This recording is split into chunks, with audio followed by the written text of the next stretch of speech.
Kapag sinabi mong South America, may isip mo agad ang Brazil. Sobrang laki ng bansa. Kaya kapag naligaw ka sa Amazon Rainforest, huwag ka nang umasa na hanapin ka pa ng kapitbahay o barangay tanod. Diretsong Discovery Channel na ang maghahanap sa'yo, bossing.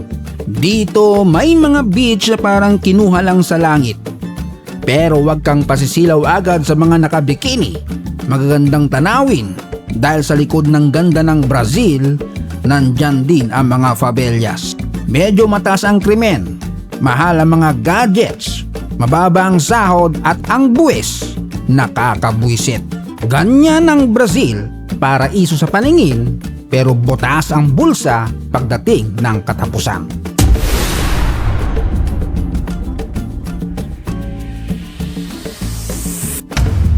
Pa-subscribe naman dyan. Ang Brazil ay puno ng kasaysayan, kultura at kalikasan talagang nakakaakit. Merong mga puting buhangin, mga lumang gusali na puno ng kwento, mga syudad na moderno at mga chika-bebeng pabembang. Dahil sa ganda, dami ring dayuhan ang dumarami dito.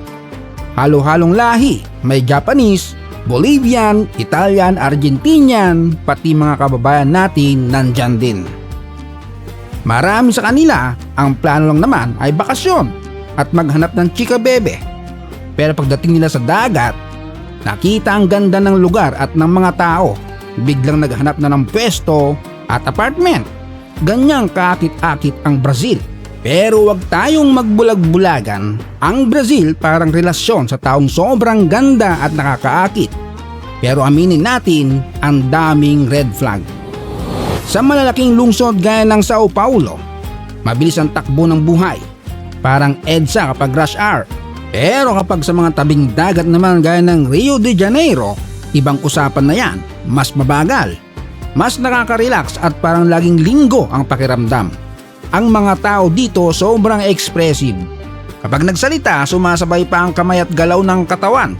Kapag natuwa ka sa kanila, yakap agad yan. Kapag nagpaalam, may halik sa pisngi o beso. Kung sanay ka sa mga bansang malamig ang pakikitungo at seryoso ang mukha, mabibigla ka dito. Dito kapag tinanggap ka nila, buong katawan ng bati sa'yo. Hindi lang simpleng hello. Merong ngiti, tapik sa balikat, yakap at enerhiyang parang mangungutang na. At syempre kilala sa football. Masasarap na pagkain, walang katapusang party at laid back na pamumuhay. Kung sa ibang bansa ang weekend ay para sa paglalaba at paglilinis ng bahay, dito sa Brazil, ang weekend ay parang mini festival. Laging may tugtog, laging may sayawan at laging may pausan na saya. Mahigit 212 milyon ang nakatira dito. Sa dami niyan, nasa 1.3 milyon ang mga dayuhan at imigrante. Walang duda, isa ito sa pinakamagandang lugar na pwede mong tawaging tahanan. Nandyan ang Amazon Rainforest, ang itinuturing na baga ng mundo. Puno ng iba't ibang hayop, halaman at ilog. Mga eksenang pang pelikula talaga. Kaya huwag kang magugulat kung makakita ka ng mga nilalang na akala mo sa TV lang makikita. Hindi ka rin mabibigla sa panahon dito. Parang nasa Pilipinas ka lang. Mainit, basa at masarap magdala ng pamaypay. Pagdating sa reliyon, nasa 65% ay Katoliko. Kaya dami rin ng tradisyon, pagpapahalaga sa pamilya at mga dating pananaw sa lalaki at babae. Ang wika nila ay Portuguese, hindi Spanish. Kumpara sa UK o US, mas maganang buhay dito. Sinasabing nasa 40% na mas mura kaysa UK at 55% naman kaysa US. Ang gastos ng isang tao kada buwan, nasa $468. Mga 26,000 pesos. Wala pa renta. Pero syempre, depende yan kung simpleng tao ka lang o kung yung tinatawag na budget traveler. Pero araw-araw naman nasa cafe o nasa bar. Mura ang pang-araw-araw na bilihin, pero pagdating sa mga gadget o gamit na galing sa ibang bansa, doon ka na mapapakamot ng ulo dahil sa buwis. Gaya na lang ng iPhone 16 Pro Max na nasa $1,399. Dito aabot na ng mahigit $2,220. Parang bumili ka na rin ng maliit na lupain sa probinsya sa presyo ng cellphone lang. Kung bagong salta ka dito, madalas Sao Paulo ang unang tinutungo. Ito ang pinakamalaking lungsod sa buong South America. Mahigit 12 milyon ang tao at dito nakapwesto ang negosyo at pera ng bansa. Kung trabaho, oportunidad at siksikang syudad ang hanap mo, abay dito ka. Pero kung hanap mo ay dagat, pahinga at konting kalandian sa ilalim ng araw, baka sa Rio de Janeiro ka mapadpad, bossing. Pero ito ang tunay na hamon, ang malaking agwat ng mayaman at mahirap. Sobrang layo ng pagitan at dahil dito damay pati edukasyon. May mga lugar na kulang sa pasilidad, mababang pasahod sa mga guro at hindi pantay ang pagkakataon makapag-aral. Dahil sa kahirapan at kawalan ng trabaho, lumalaganap ang krimen, pagnanakaw, pandurukot at iba pa. Lalo na sa mga matataong lugar, pamilihan at mga pasyalan. At hindi lang simpleng krimen to. Mataas din ang antas ng marahas na krimen kumpara sa ibang bansa. Kaya maraming dayuhan ang nagsasabing kaligtasan mo ang pinakaimportante dito. Kaya payo lang, huwag kang masyadong kampante. Huwag kang maglabas ng cellphone sa lugar na kahina-hinala. Huwag kang maglakad na parang may invisible bodyguard na kasama. At higit sa lahat, huwag kang magpabongga ng alahas at mamahaling gamit.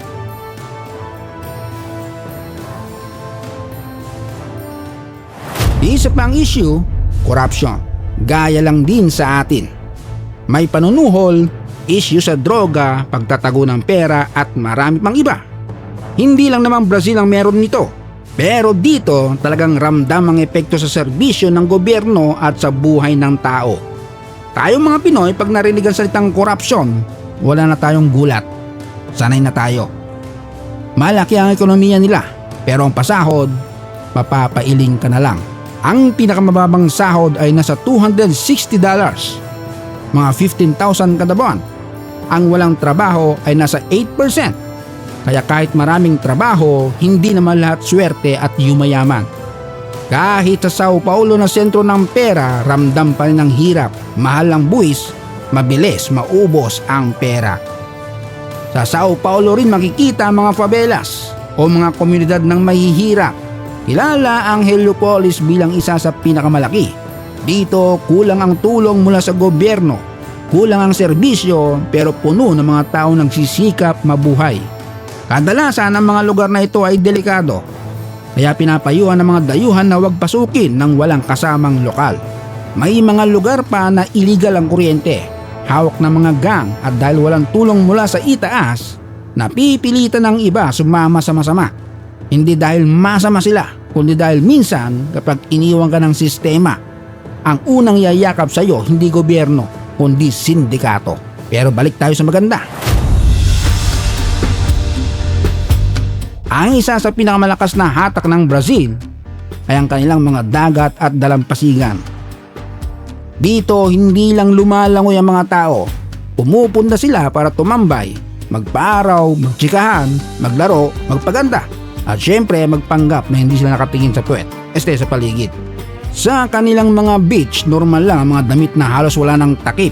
Sobrang ganda at confident ang mga tao sa katawan nila.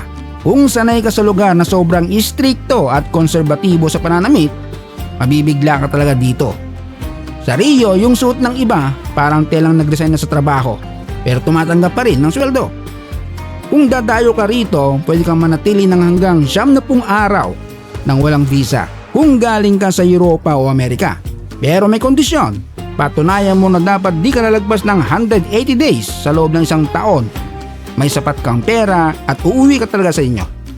Kung negosyo naman at tatagal ka ng higit 90 days, kailangan mo na ng visa dahil bawal magtrabaho kung wala kang pahintulot. May mga pasaporte naman para sa mga artista, estudyante at voluntaryo. At para sa mga dayuhang gustong magtrabaho, karaniwan ay sa pamamagitan muna ng kumpanyang kukuha sa iyo. At dyan nagtatapos ang ating kwento tungkol sa Brazil. Kita-kits ulit sa susunod na kwento. Huwag kalimutang mag-like, share at subscribe.